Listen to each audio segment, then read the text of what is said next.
ये मैं जो बात आपके साथ शेयर करने वाला हूं दिस इज ऑफ 1989।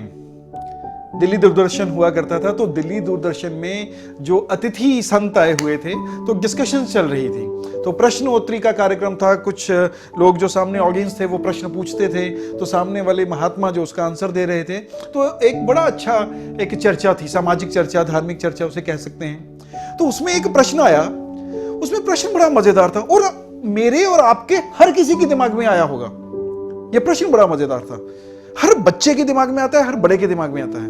वो प्रश्न क्या था, हम भगवान को भोग क्यों लगाते हैं? हम मंदिर जाते हैं, गुरुद्वारा साहब जाते हैं, तो हम थोड़ी देर के लिए भगवान मतलब एक ओट में जाके कुछ प्रसाद भगवान के लिए या हमारे जो रिलीजियस सिंबल्स हैं उनके लिए कुछ प्रसाद अलग निकलता है और उसके बाद बाकी मिक्स करके फिर थोड़ा सा बांट दिया जाता है। तो ये जो भोग लगाना है, ये भोग क्यों लगाया जाता है?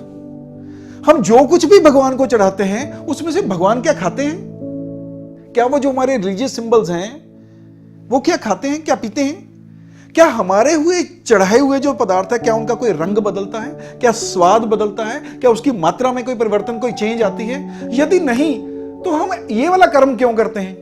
क्या ये वाला कर्म पखंड नहीं है?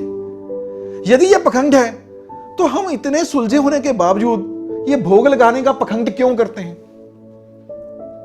प्रश्न लॉजिकल था, जेन्युइन था, है भी।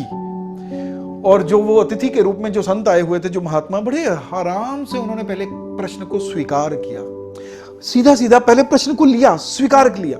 उसके बाद उन्होंने शांत चित्त से उसका उत्तर देना शुरू किया। वो उत्तर क्या था? इस बात का उत्तर किस ढंग से वो दे रहे हैं, कहते हैं ये एक समझने की बात है। जब एक बंदा मंदिर, गुरुद्वारा साहब की तरफ जा रहा है, बढ़ रहा है, तो उसके हाथ में एक लिफाफा या एक डिब्बा पकड़ा हुआ है जिसमें कुछ मिठाई है, कुछ सामान है, तो वो उसमें से खुद पहले नहीं ले रहा। तो मान लीजिए हम फॉर दिस इंस्टेंस हम मान लीजिए कि वो लड्डू है, तो वो जो भोग में चढ़ाने के लिए मंदिर, यज्ञ या श्री गुरुद्वारा साहब जा रहा है, तो रास्ते में आपका कोई जानने वाला मिल गया।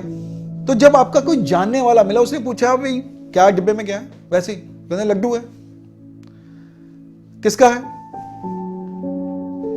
मेरा है, मैं वहां से लेके आया हूं, रामसन से लेके आया हूं, आरके सन से लेके आया हूं, कहीं से भी लेके आया हूं। तब आप कहते हैं ये मेरा है। जब आपने वहां चढ़ा दिया, मंदिर, श्री गुरुद्वारा साहब में चढ़ा दिया, जब चढ़ा दिया तब क्या हुआ? जब उसे चढ़ाया और जब आपको वापस वो मिलता है, तब बाहर निकलते हैं, कोई भी पूछता है, घर को लेके चलते हैं, कोई भी पूछता है क्या है? ये प्रसाद है।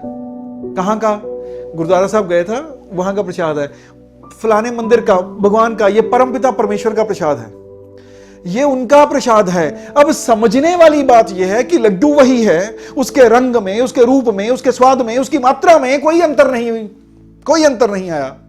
तो प्रभु ने उसमें से क्या ग्रहण किया?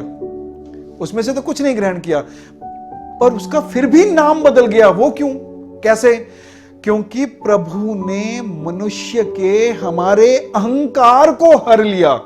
जब हमने मेरा था जो उसको अर्पण किया, जो मेरा भाव था, मेरे लड्डू मैं लेके आया, जो मैंने प्रसाद चढ़ाना है, जब मैंने रखा, उसको अर्पण किया, तब प्रभु ने, उस भगवान ने, जो हमारे रिलीजियस सिंबल है, उन्होंने हमारे अहंकार को हरण कर लिया। अहंकार का हरण हो गया और उसको हम बोलते हैं भोग लगाना। और जो भोग लगाने से मनुष्य एकदम से चेंज आया उसमें। पहले वो मेरा था, अब वो प्रभु का है। तो वो विनीत हुआ, पोलाइट हुआ, शीलवान हुआ, अहंकार रहित, स्वच्छ और निर्मल चित्त मन का बनता है। प्रभु से मिलने के बाद वहां से लेके उसका दे रहा हूं मैं, अपना नहीं, उसका दे रहा हूं, ये चित्त बनता है। इसलिए इसे पखंड नहीं कहा जा सकता, ये मनोविज्ञान है, इसे समझना होगा। लगातार कुछ ना कुछ नई वीडियोस, कुछ नए विचार, कुछ मैनेजमेंट के सूत्र लगातार सुनने के लिए आप मेरा YouTube चैनल जरूर सब्सक्राइब करें। YouTube चैनल है Keshav Jain motivational speaker and trainer, भूलिए मत। और फेसबुक पर पेज जरूर लाइक करें, ताकि same Keshav Jain motivational speaker and trainer. Don't forget, must subscribe the YouTube channel, and please go ahead and follow Facebook.